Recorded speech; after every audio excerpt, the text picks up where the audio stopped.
Hello दोस्तों, मैं Aryan school of business adviser and founder online business workshop. मित्रों, आज हम बात करेंगे बिजनेस और मोहब्बत की।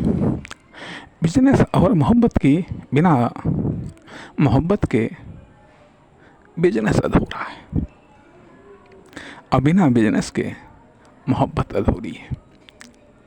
मोहब्बत और बिजनेस एक दूसरे के पूरक हैं। एक दूसरे के बिना फल फूल नहीं सकते और ना ही एक दूसरे के बिना समझा और समझाया जा सकता है। इसलिए इस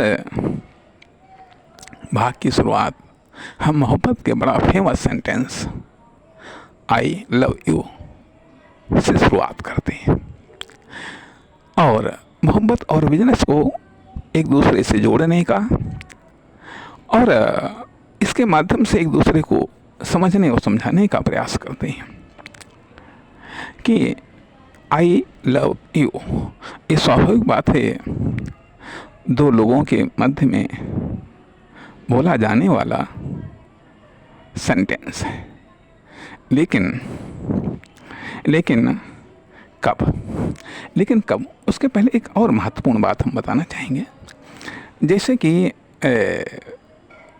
किसी ने पूछा कि ये बताइएगा, मोहब्बत प्रोडक्ट है या सर्विस? तो हमने कहा कि यदि मिल जाए तो प्रोडक्ट, वरना सर्विस। अब जैसे आई लव यू, स्वाभाविक बात है, सबको नहीं बोला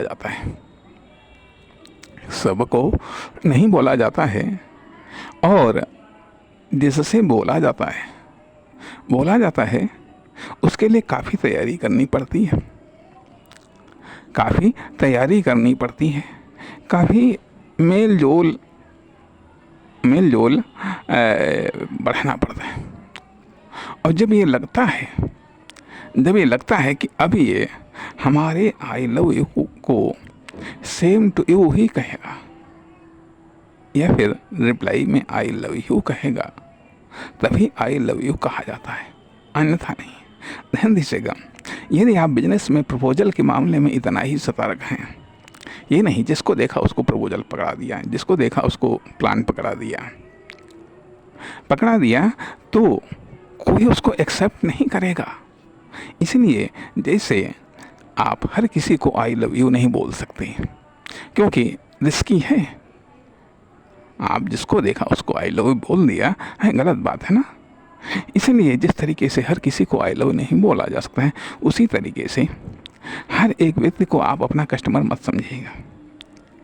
ना ही हर एक व्यक्ति को आप ये समझिएगा कि ये हमारा प्रोडक्ट खरीदेगा या ये हमारा प्लान एक्सेप्ट करेगा या ये हमारी स्कीम को सेलेक्ट करेगा या हमसे जुड़ेगा। क्योंकि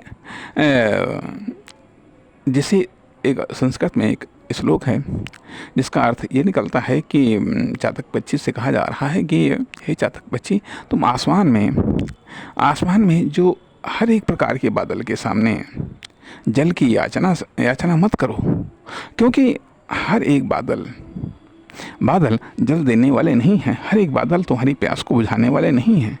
कुछ व्यर्थ ही गर्जना करते हैं और कुछ व्यर्थ ही गर्जना करके चले जाते हैं। कुछ ही ऐसे हैं जो अपनी जल की बूंदों से धरती की और तुम्हारी प्यास को बुझा सकते हैं।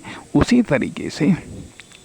तरीके से यदि आप प्रपोजल के मामले में, यदि आप प्लान के मामले में, यदि आप अपना प्रोडक्ट या अपनी सर्विस को सेल करने के मामले में बिल्कुल उतनी तैयारी करते हैं जैसे कि कोई प्रेमी दूसरे प्रेमी को प्रपोज करने के लिए तैयारी करता है या आई लव यू बोलने के लिए तैयारी करता है या आई लव यू बोलने के लिए वो प्रिपरेशन करता है या वह मान लिया सोच विचार कह लीजिएगा, इन सब चीज़ों को अमल करता है, तब जा कर के जब पूरी तौर से आश्वस्त हो जाता है, तब वो बोलता है। ठीक है। अब इसलिए दूसरी बात आती है, मोहब्बत और बिजनेस में क्या समानताएं हैं। मोहब्बत और बिजनेस में समानताएं यह हैं कि जिस तरीके से यदि बॉय हैं, आदमी हैं, तो हर एक लड़की या हर एक औरत निश्चित तौर पर आपका प्रेमी नहीं हो सकता। ठीक है। कुछ हो सकते हैं या एक हो सकता है। ठीक उसी तरीके से हर व्यक्ति आपका कस्टमर नहीं हो सकता है। कुछ हो सकते हैं या कुछ में एक हो सकता है। आपको लग सकता है कि हाँ, हर एक व्यक्ति आपका कस्टमर हो सकता है। जिस तरीके से आपको लग सकता है कि हर एक अपोजिट आपका प्रेमी या प्रेमिका हो सकता है, लेकिन होता ही नहीं है। लेकिन अब स्वाभाविक बात है कि फॉलो करना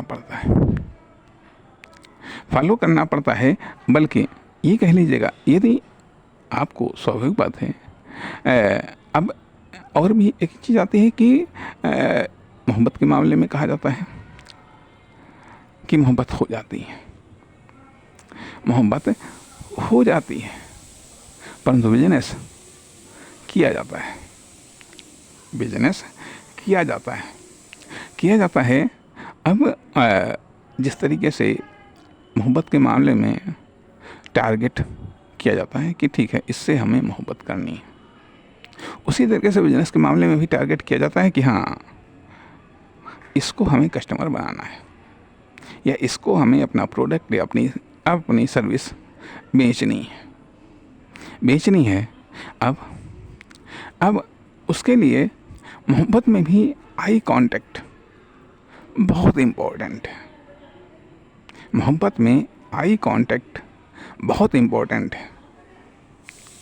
और बिजनेस में भी आई कांटेक्ट बहुत इम्पोर्टेंट है। मोहब्बत में इमोशन, भावनाएं चलती हैं, फैलती हैं, दौड़ती हैं। बिजनेस में भी इमोशंस बिकते हैं। किसी ने कहा है कि बिजनेस में भी आप इमोशन बेचिएगा। यदि आप इमोशनली अपनी प्रोडक्ट या सर्विस से कस्टमर को जोड़ लिया, फिर वो हटने वाला नहीं है। तमाम तरीके से एडवर्टाइजिंग के द्वारा, तमाम तरीके से मैन्युफैक्चरर या डिस्ट्रीब्यूटर्स या सेल्समैन कस्टमर को इमोशनली जोड़ते हैं। खुद से यदि आप इमोशनली जोड़ रहे हैं तो भी नहीं टूटने वाला। हम अक्सर करके वहाँ पर रिपीट होते हैं, वहाँ पर हम रिपीट करते हैं खुद को उस दुकानदार के पास में, जिससे हम थोड़ा इमोशनली जुड़ जाते हैं। ये जो हमसे इमोशनली जुड़ जाता है, कहने का अर्थ यह बनता है कि जिसके साथ पहले तो नज़रें मिलती हैं, फिर भावनाएं मिलती हैं, फिर विचार मिलने लगते हैं, फिर संस्कार मिलने लगते हैं। ठीक है, मिलने लगते हैं तो मोहब्बत में हो सकता है मिलने लगे, बिजनेस में मिलाने पड़ते हैं। पहले नज़रें मिलानी पड़ती हैं, फिर भावनाएं मिलानी पड़ती हैं, फिर विचार मिलाने पड़ते हैं, फिर संस्कार मिलाने पड़ते हैं, फिर इंटरेस्ट मिलाने पड़ते हैं।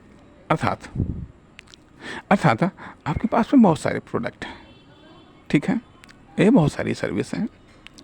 कस्टमर आता है। अब उन जो प्रोडक्ट हैं आपके पास में, आपने बिजनेस के लिए या सेल्स के लिए आपने रखे हैं, उनमें से शायद ही कोई आपको पसंद हो, या कुछ पसंद होंगे, कुछ नहीं पसंद होंगे, लेकिन ये दो कस्टमर को पसंद आते हैं। ये कस्टमर की पसंद को चेक करने के लिए आपने रखा है। स्वाभाविक बात है यदि कस्टमर उनमें से किसी प्रोडक्ट को पसंद करता है, आपको पसंद हो या ना हो, लेकिन उसको पसंद है, उसको खरीदना चाहता है तो आप उसकी पसंद को आपको सेलेक्ट करना पड़ेगा और आप उसकी पसंद को तारीफ़ करने पड़ेंगे। ऐसा लगेगा जैसे कि वो उसकी पसंद आपकी ही पसंद है, आप भी उसकी पसंद से इम्प्रेस हुए हैं। स्वाभाविक बात है, एक प्रेमी दूसरे प्रेमी से इम्प्रेस होता है, एक प्रेमी दूसरे प्रेमी को इम्प्रेस करता है। आपको बिजनेस में भी आपको इम्प्रेस होना है, आपको कस्टमर से संभावित कस्टमर से इम्प्रेस होना है, या संभावित कस्टमर को इम्प्रेस करना है। कैसे? तमाम प्रकार की हाव भाव से, तमाम प्रकार की भंगिमाओं से। और लोग मोहब्बत को मजबूत करने के लिए लोग गिफ्ट देते हैं, ऑफ़र देते हैं और आप भी बिजनेस को, आप भी व्यावसायिक रिलेशन को मजबूत करने के लिए ऑफ़र देते हैं, गिफ्ट देते हैं और सबसे बड़ा ऑफ़र सेफ्टी का होता है। मोहब्बत में भी सेफ्टी सबसे बड़ा ऑफ़र होती है, बिजनेस में भी सेफ्टी सबसे बड़ा ऑफ़र होती है, जिसके साथ हम मोहब्बत में जिसके साथ हम सेफ महसूस करते हैं, उससे हम मोहब्बत ज़्यादा करते हैं या उससे मोहब्बत होती है। और जिसके साथ हम सेफ महसूस नहीं करते हैं, उससे मोहब्बत नहीं हो सकती। बिजनेस में भी जिसके साथ हम सेफ महसूस करते हैं, जिसके साथ जो सेफ महसूस होता है वहाँ पर बिजनेस होता है। जैसे कि मान लिया अभी यदि कोई कस्टमर है, ये तो उधार मांगने आया, ठीक है, यदि आपको लगता है कि इसको उधार देना बिल्कुल सेफ है, स्वाभाविक बात है आप वो रिस्क नहीं होगी, अब उसको उधार दे देंगे। यह मान लिया विभिन्न प्रकार के कॉमर्शियल कॉन्ट्रैक्ट होते हैं, उसमें यदि एक दूसरे के अंदर विश्वास है, सेफ्टी है, वो कॉन्ट्रैक्ट होते हैं, चलते रहते हैं। अर्थात बिजनेस और मोहब्बत, ये भी जरा देखिएगा कि जिस तरीके से एक लड़की के लिए हर एक लड़की मोहब्बत प्रदान करने वाली नहीं हो सकती है, उसी तरीके से दिमाग में आने वाला हर एक आइडिया अपने आप में बिजनेस नहीं हो सकता है। हर एक आइडिया बिजनेस नहीं हो सकता है। उन तमाम सारे आइडिया में से कुछ आइडिया ऐसे होते हैं जिनको आप बिजनेस के लिए सेलेक्ट करते हैं। जिस तरीके से एक मोहब्बत दिल की उपज है या किसी उम्र विशेष में मोहब्बत करने का एक जज्बा निकलता है, उमड़ता है, तब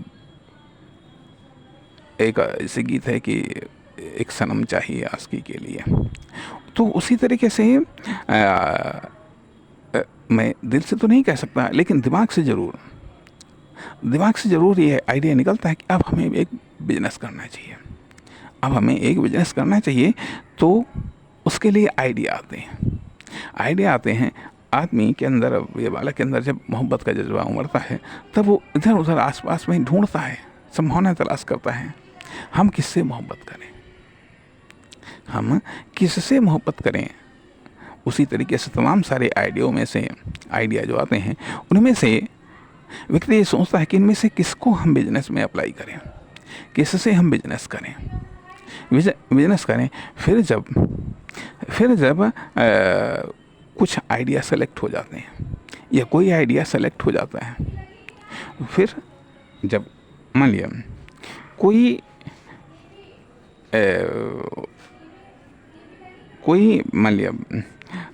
टारगेट सेलेक्ट हो जाता है मोहब्बत के लिए, चाहे मेल हो या फीमेल हो, तो अब फिर उससे मोहब्बत करने की प्लानिंग होती है।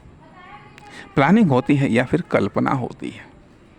कल्पना होती है, उसी तरीके से उस आइडिया को लेकर के आपकी कल्पना होनी चाहिए। तमाम प्रकार की सुंदर कल्पनाएं होनी चाहिए। इमेजिनेशन जिसको कहते हैं, ये इमेजिनेशन पावरफुल नहीं है, एक्शन भी पावरफुल नहीं होगा। तमाम सारी सुंदर सुंदर कल्पनाएं करिएगा, विभिन्न परिस्थितियों में कल्पनाएं करिएगा। उससे प्रेमी अभी मोहब्बत की शुरुआत नहीं हुई, लेकिन फिर भी वो आनंदित होता है। उसके साथ तमाम चाहे मिलन के हों या सक्सेस के हों, तमाम सारे ख्वाब सजाता है, गुनगुनाता है, अपने आप में मस्ती करता है। और सबसे बड़ी बात यह है कि वह एकांत में चिंतनशील हो जाता है। एक बिजनेसमैन भी, संभावित बिजनेसमैन भी, वो भी उस आइडिया पर, उस प्लान पर चिंतन करता है, कल्पना करता है, आनंदित होता है, आह्लादित होता है कि यदि सफल हो जाता है तो ऐसा हो जाएगा, वैसा हो जाएगा। ये होना चाहिए। इसलिए यहाँ मतलब कहना ये चाहिएगा, एक प्रेमी का जो डेवलपमेंट होता है, जिस तरीके से प्रेमी के अंदर या एक बालक का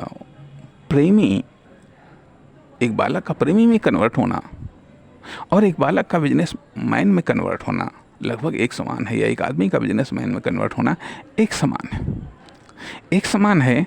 फर्क इतना है कि बल्कि ये कह लीजिएगा कि अब यहाँ पर ये तो नहीं कहा जा सकता कि मोहब्बत बिजनेस का दूसरा नाम है या बिजनेस मोहब्बत का दूसरा नाम है, लेकिन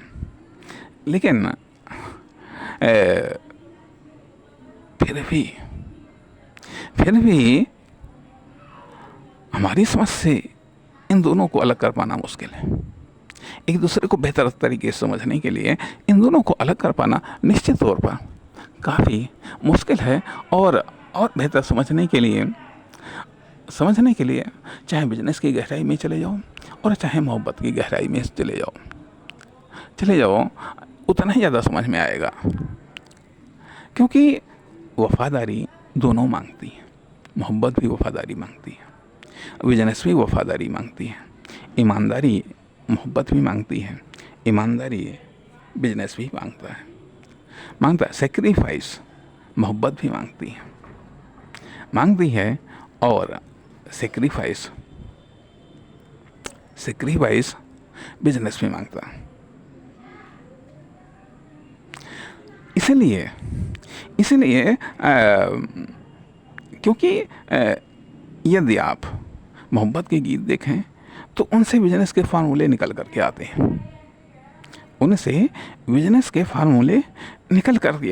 हैं। एकाग्रता जब आदमी को मोहब्बत हो जाती है तो जिधर भी वो देखता है उसको उसी मान लिया उसी की तस्वीर नज़र आती है।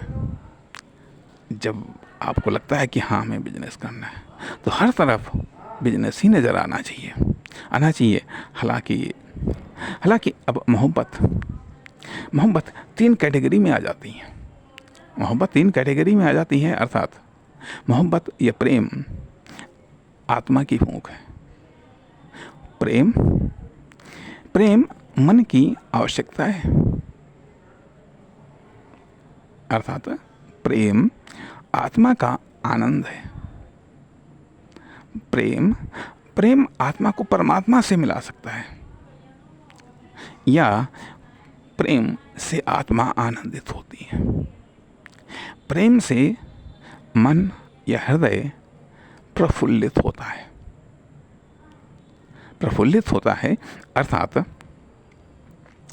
अर्थात प्रेम मन की मतलब आत्मा की अनिवार्यता है। प्रेम मन या हृदय की आवश्यकता है, कोमल भावनाओं को संतुष्ट करने का एक साधन है। लेकिन लेकिन प्रेम का एक ये भी रूप है कि प्रेम तो नहीं आता। प्रेम जब व्यक्ति केंद्रित हो जाता है तो वह प्रेम तन की भूख शांत करने का, तन की भूख बुझाने का एक साधन बन जाता है, माध्यम बन जाता है। तो यह प्रेम तो नहीं कहा जा सकता है, प्रेम तो नहीं कहा जा सकता है, लेकिन यह है प्रेम का निम्न रूप है। ये प्रेम का निम्न रूप है या प्रेम का निम्न उपयोग है। उपयोग है बिल्कुल इसी आधार पर बिजनेस की भी 3 कैटेगरियाँ उपलब्ध होती हैं। एक कैटेगरी वो जिसमें आप बिजनेस करते हैं, मैन्युफैक्चरिंग करते हैं, डिस्ट्रीब्यूशन करते हैं, सेल्स करते हैं, आपको भी आनंद आता है, कस्टमर और कंज्यूमर को भी आनंद आता है इस तरीके से, और ऐसा बिजनेस करते हैं। दूसरा वो कि जिसमें आपकी आवश्यकताएं पूरी होती हैं, कस्टमर की भी आवश्यकताएं पूरी होती हैं। और तीसरी वह कि जब आप ज़बरदस्ती अपनी आवश्यकताओं को पूरा करते हैं, या दूसरा आपसे अपनी ज़बरदस्ती अपनी आवश्यकताओं को पूरा करता है। अर्थात ये कुछ हद तक क्रिमिनल बिजनेस से भी रिलेटेड है। इसलिए यह मोहब्बत के भी 3 रूप होते हैं, बिजनेस के भी 3 रूप होते हैं। 3 रूप होते हैं, एक आदर्शवादी, एक यथार्थवादी और एक निकृष्टवादी। अब यहाँ पर जैसे कि मान लिया, ये बात ठीक है। अब प्रेम जब विवाह में बंध जाता है तो विवाह के बाद में निश्चित तौर पर एक दूसरे की शारीरिक आवश्यकताओं की पूर्ति होती है, लेकिन उसका उद्देश्य भले ही शारीरिक आवश्यकताओं, बल्कि ये कह लीजिएगा एक सामाजिक, एक नैतिक, एक धार्मिक दृष्टिकोण से शारीरिक विवाह के बाद में शारीरिक आवश्यकताओं की पूर्ति होती, लेकिन उसके साथ ही साथ एक धार्मिक, सामाजिक और नैतिक कर्तव्य भी जुड़ा होता है। तो सवाल ये उठता है कि आखिरकार, अर्थात ये है मोहब्बत की पराकाष्ठा, प्रेम की पराकाष्ठा, और फिर प्रेम का डेवलपमेंट। अब यहाँ पर बात आती है कि आखिरकार बिजनेस के संदर्भ में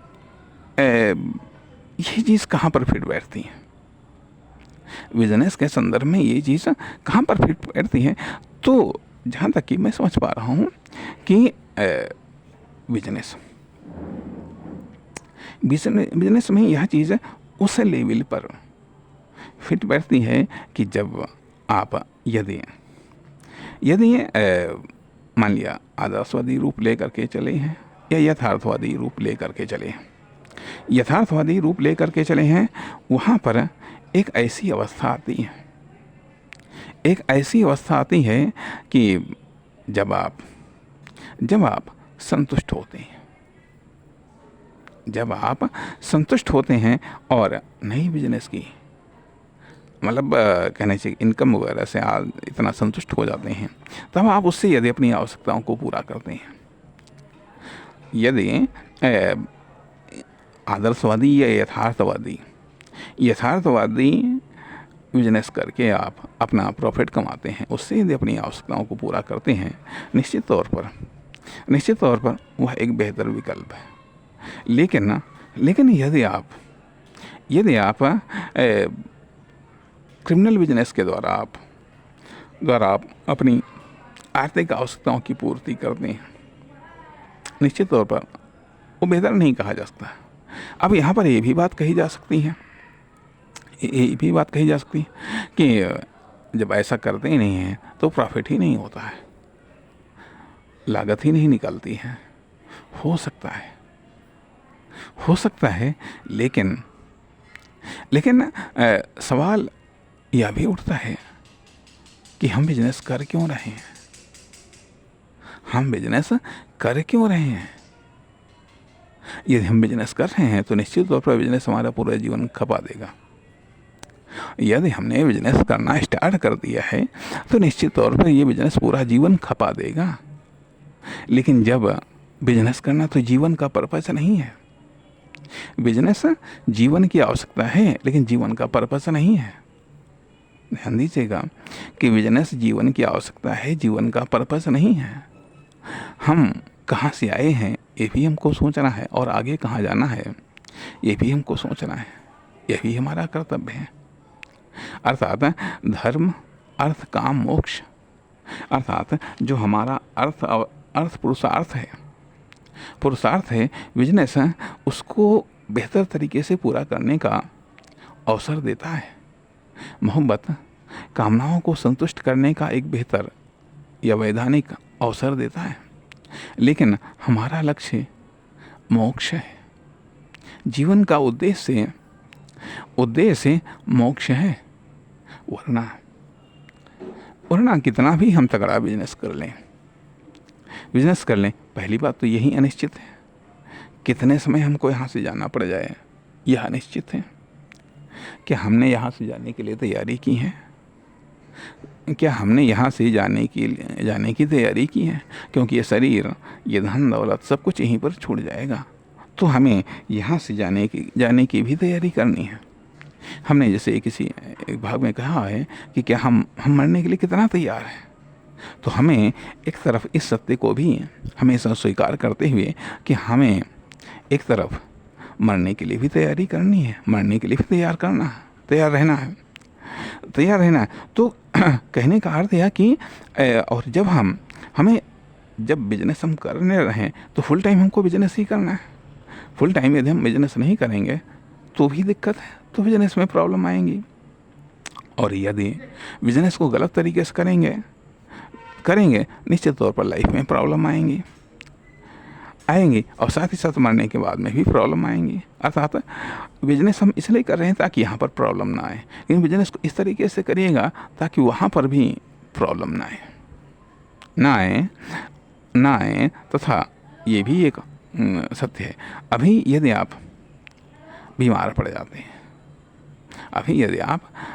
पड़ जाते हैं, बीमारी एक तरीके से हम कह सकते हैं टेम्परेरी मृत्यु।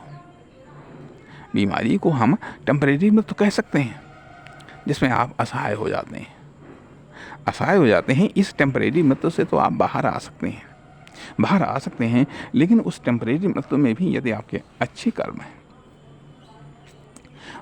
हैं, अच्छे सपोर्टर मिल जाएंगे, डॉक्टर दवाई अच्छी मिल जाएगी, केयर करने वाले अच्छे मिल जाएंगे, तो आप इस टेम्परेरी मृत्यु से तो बाहर आ सकते हैं। लेकिन वहाँ पर भी जब दवाई काम नहीं आती है, केयर काम नहीं आती है, तब दुआ या आशीर्वाद काम आता है, या फिर कहीं पर अच्छे कर्म, श्रेष्ठ कर्म काम आते हैं। इसलिए बिजनेस करते हुए जब हमको फुल टाइम बिजनेस करना है तो उसी में हमको अच्छे कर्म करना है, उसी के माध्यम से। अर्थात बिजनेस के द्वारा न केवल हमें इस जन्म की तैयारी करनी, बल्कि अगले जन्म की भी तैयारी करनी है, फ्यूचर की भी तैयारी करनी है। तैयार नहीं करनी है, बेहतर होगा जिस तरीके से बिजनेस में हम अगले 5 साल, 10 साल, 20 साल, 30 साल की प्लानिंग लेकर के चलते हैं, तो क्या हम बिजनेस के द्वारा अगले 2-4 जन्म तक की प्लानिंग लेकर के नहीं चल सकते हैं?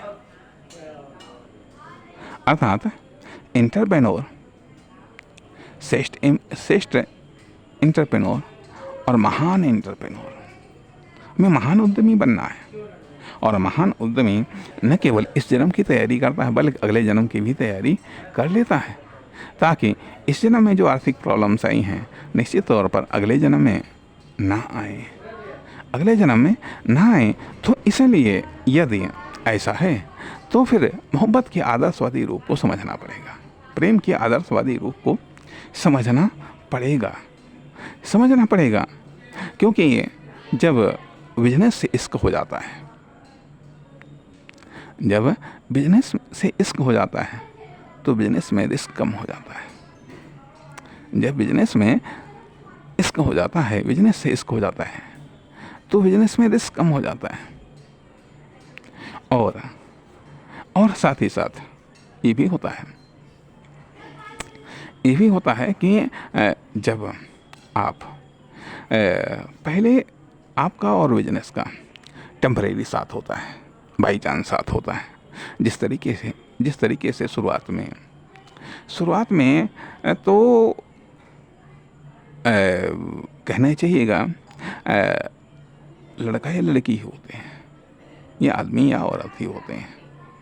शुरुआत में आप और आपका आइडिया ही होता है। आइडिया को बिजनेस बनने में समय लगता है, और आपको एक लड़का या आदमी से बिजनेसमैन बनने में समय लगता है। आइडिया को बिजनेस बनने में समय लगता है, और आपको एक लड़का या आदमी से बिजनेसमैन बनने में समय लगता है। उसी तरीके से जैसे एक लड़की को प्रेमिका बनने में और एक लड़के को प्रेमी बनने में समय लगता है, ठीक है, फिर एक दूसरे के प्रेमी बनने में समय लगता है।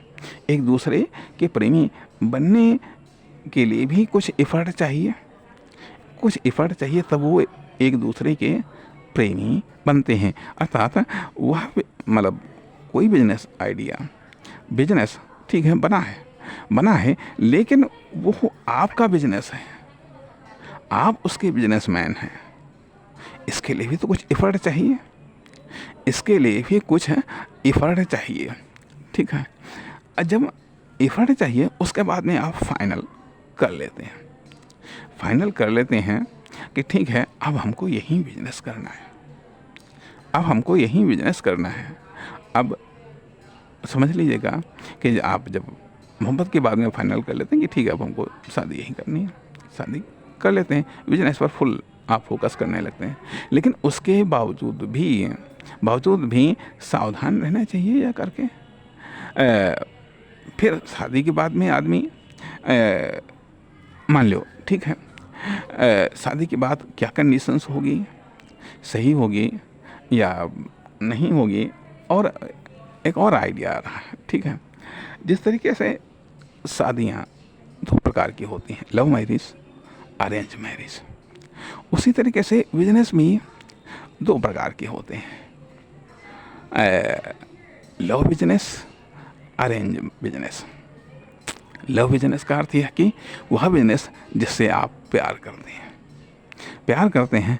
अरेंज बिजनेस वह जिससे आप प्यार तो नहीं करते हैं, लेकिन घर वाले वगैरह कह दिया या लोगों ने कह दिया, किसी के कहने पर आप वो बिजनेस आप करते हैं। अर्थात लव बिजनेस वह बिजनेस जिससे आप प्यार करते हैं, और दूसरा अरेंज बिजनेस जो घर वालों के कहने पर या घर वालों की सपोर्ट करने पर या अन्य किसी की सपोर्ट करने पर आप बिजनेस करते हैं, ठीक है। अब मान लिया यदि अब कामयाबी का परसेंटेज कभी लव मैरिज में या लव बिजनेस में घर वाले सपोर्ट नहीं करते